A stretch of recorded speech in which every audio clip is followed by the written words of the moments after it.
Hello guys, welcome back to my YouTube channel. और इस video में बात करने वाला हूं कि मैंने 12th के बाद क्या प्रोसीजर फॉलो किया मर्चेंट नेवी ज्वाइन करने के लिए।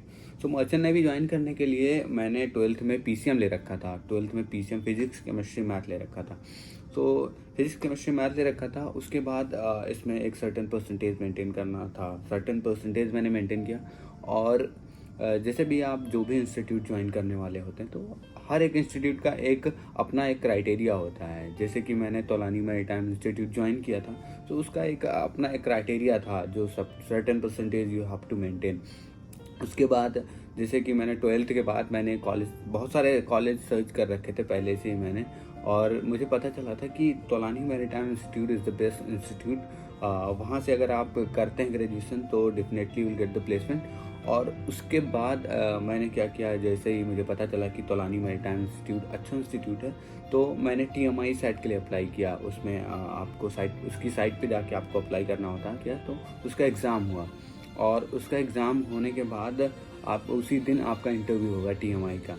अगर आप ये दोनों चीज़ें क्लियर करते हैं तो आपको एक लेटर मिलता है। और जैसे कि मुझे लेटर मिला था, और लेटर के साथ साथ ये बताते हैं कि आपको IMUCT इंडियन मैरीटाइम यूनिवर्सिटी का एग्ज़ाम भी देना होगा। वो गवर्नमेंट एग्ज़ाम होता है, ऑल इंडिया एग्ज़ाम होता है, और उसमें आपको एक अच्छी रैंक लानी होती है। जैसे कि अगर आप बिलो 1500 लेके आते हैं तो एक अच्छा रैंक होता है ये, और इससे इजीली एडमिशन मिल सकता है। और उसके साथ साथ आपको वो लोग बोलते हैं कि आप DG अप्रूव्ड डॉक्टर से आप अपना मेडिकल करा के मेल करने को बोलते हैं। वो सारी चीज़ें मैंने की थी, और ऐसे ही मेरा एडमिशन हुआ था तौलानी मैरीटाइम इंस्टीट्यूट में।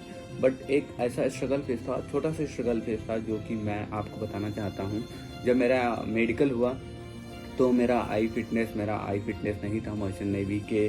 जो भी होता है 6x6 होता है, तो मेरा वो नहीं था। मेरा शायद 0.75 था, कुछ ऐसा था। मुझे एग्जैक्टली याद नहीं है, बट मेरा ऐसा कुछ था। तो DG अप्रूव डॉक्टर ने उसमें टेम्परेरी अनफिट लिख दिया। फिर उधर से कॉलेज से मेल आता है, इंस्टीट्यूट से मेल आता है कि आपको ये लैसिक सर्जरी करानी होगी अगर आप मर्चेंट नेवी ज्वाइन करना चाहते हैं। तो हमें इसके बारे में कुछ नहीं पता था कि कैसे हमको लैसिक कराना है या कौन से डॉक्टर से मिलना है, कैसे कुछ करना है, कुछ भी नहीं पता था। फिर इमीडिएटली, और ऐसा था कि हमारे पास ओनली 5 या 6 दिन थे कि हमको पेमेंट भी साथ साथ करना था, और ये लैसिक का फिट रिपोर्ट लैसिक कराने के बाद, उसके बाद उसकी फिट रिपोर्ट उसको फिर कॉलेज को भेजना। और फिर ये 5 या 6 दिन में it was really a very difficult time for me. तो ऐसा रहा कि मैंने कई सारे, फिर उसके बाद मैंने ऑनलाइन चेक किया कौन कौन से डॉक्टर हैं, कौन कौन से मतलब लैसिक कहाँ से करा सकते हैं। फिर लखनऊ से मैंने लैसिक कराया, और लैसिक में अराउंड मेरे लग गए थे मोर देन 50,000 से ज़्यादा लग गए थे, 50-60,000 लग गए थे। फिर उसके बाद जब लैसिक हो गई, और फिर जस्ट हम वापस घर गए, और घर से फिर उसके बाद एक कॉलेज का कॉल आता है कि आपने लैसिक करा ली है और आपको फिट रिपोर्ट भेजना होगा। और फिर इमीडिएटली मैं दूसरे दिन फिर वापस गया DG अप्रूव डॉक्टर के पास, और उसने मेरा उसके बाद वहाँ पे मैंने अपनी आई फिटनेस का टेस्ट दिया, और मतलब लैसिक हो ही गया था तो आई फिट हो गई थी। फिर जैसे ही आई का फिटनेस मैंने कॉलेज को मेल किया, फिर कॉलेज से कॉल आता है कि आपके पास ओनली 2 डेज़ हैं, आपको पेमेंट करना होगा। अगर आप पेमेंट नहीं करेंगे तो आपकी सीट चली जाएगी।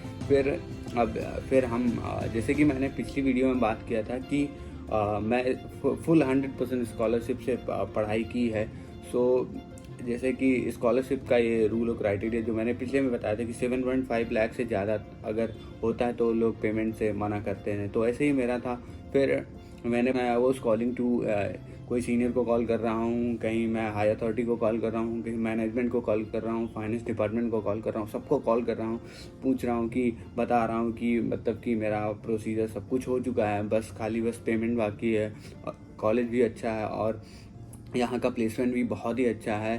फिर वो लोग बोले कि हम लोग टाइम लेंगे, उसके बाद हम बताएंगे जो भी होगा।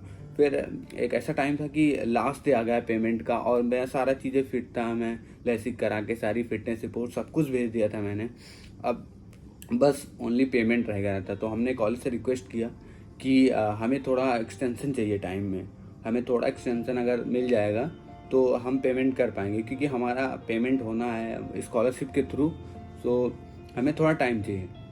तो कॉलेज बोलता है कि आपकी सीट चली जाएगी और आपको अगर आप सीट अपनी रिज़र्व करना चाहते हैं तो आपको 1 लाख आपको दे के आपको सीट रिज़र्व करनी पड़ेगी।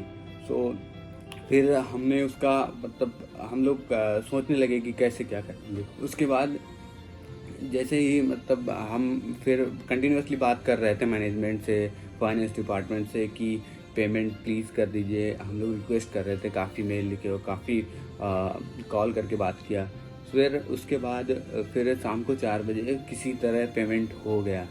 और जब पेमेंट हो गया फिर जब हमको कॉल आता है कि आपका पेमेंट हो गया है और आपको सर्टेन परसेंटेज मेंटेन करना होगा और वहाँ का जो स्कॉलरशिप होता है आपको हमेशा स्कॉलरशिप के लिस्ट में रहना होगा।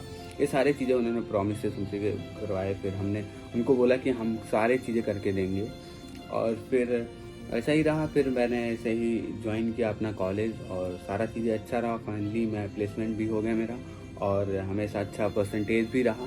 सो एक ऐसा जर्नी था। फिर ये ऐसे ही मर्चेंट नेवी मैंने ज्वाइन किया। और so thank you for watching this video. If you like this video please like share and subscribe.